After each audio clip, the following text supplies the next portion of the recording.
Now, I do want to talk a little bit more about all of this here. So let's bring in Dr. Robert Sanders. He is a friend of the show on here quite a bit. He's a retired U.S. JAG Corps captain, former director of the U.S. Defense Institute of International Legal Studies, and he's also at the University of New Haven. Thank you so much for taking the time to be here with us, as always. Good morning, Josh. All right, well, first off, can you kind of break down for me overall the gang situation, the violence that is going on there in Haiti? So this modern iteration of Haitian gang violence goes back to the 1980s when President Aristide essentially brought youth gangs to life as a way to increase his support within the community and security basis. And they've morphed out of control over the years. They've integrated and become aligned with security forces. They act as neighborhood protection units and extortion units, as we would think about from our old American mafia days. They act as neighborhood protectors as we think about our Crips and Bloods. And unlike the United States, they're mostly of Asian via African descent. So you don't have the racial connotations that you have in American gangs. The 33,000 American gangs are largely lined up along racial lines: Hispanic, white, anti-racial, white supremacists, and then African American or and others, Asian, Russian, etc. So you don't have that aspect of it. But what you end up having is a territorial gang layout where the three biggest gangs, G9 or /G20, which is aligned with the former government of the assassinated former president. You have the anti-G9 gang, which is called GPEP. And then you have these vigilante anti-gang gangs who are actually targeting and killing gang members. So those are the three largest factions that are at play. And under each one of them, there are smaller affiliated gangs run by different people for different reasons in different parts of the country. Right now, about 80 to 90% of the capital is under gang control. Does it seem as though we are seeing a significant rise in violence, in this gang violence, over the past several weeks here? Because it almost seems as though the gangs are starting to hit areas that were once considered fairly peaceful. That's true. There has been an increase. It's been going into what have been called safe zones or safer or peaceful areas as they were trying to force President Henry out of office to consolidate their power. Some of his supporters were in these areas, and they went after those areas in order to gain control there and push him. He eventually fled to Puerto Rico. He's now initially said that he will resign once a coalition is put in place, but the gangs themselves are still fighting about whether or not that coalition is something they want and something they will support. Some Americans are being safely evacuated from Haiti as all of this is kind of playing out. Does it appear the U.S. is trying to get all of the Americans out?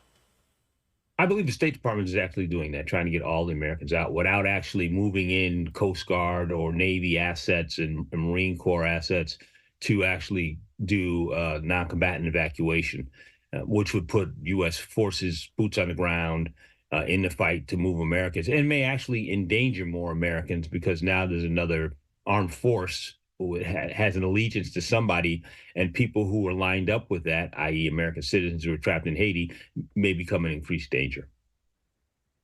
How does a situation like what we are seeing there happen in Haiti impact other countries like the U.S.?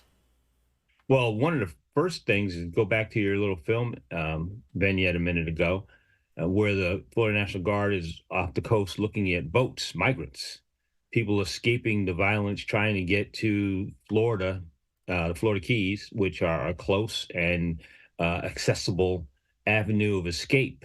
When your life's in danger, you make a run for it. If in any way from an island is a boat or a plane. So you make a run for it to the closest next landmass.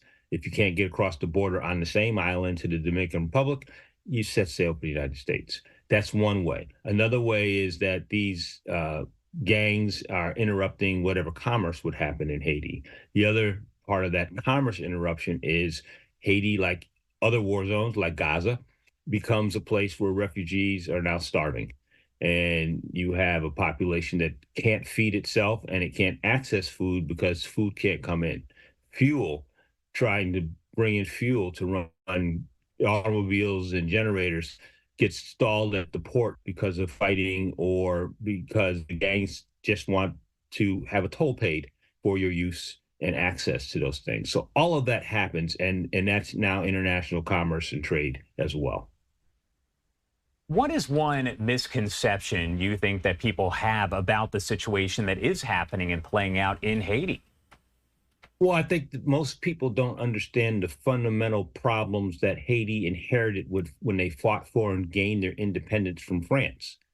When that Black nation asserted itself and violently took control of its own self-determination from the French, they were required to pay a penalty by the rest of the Western world and the rest of the world that had slavery at the time and did not see the freedom of Black citizens as something that they wanted to have. In fact, it was something that was in opposition to what they had.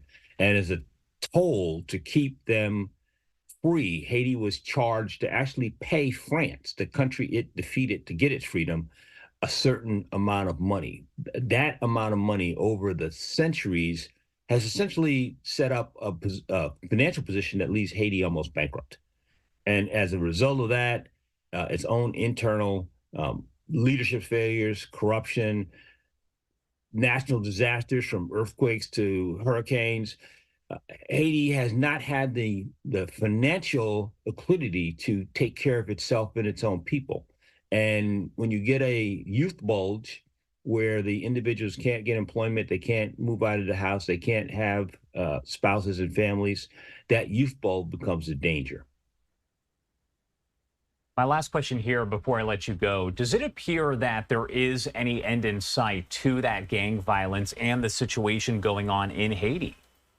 Well, the U.S. Security Council last week directed a 1-year expeditionary Kenyan approved a 1-year expeditionary Kenyan police force to go on the island and to begin to try to restore order.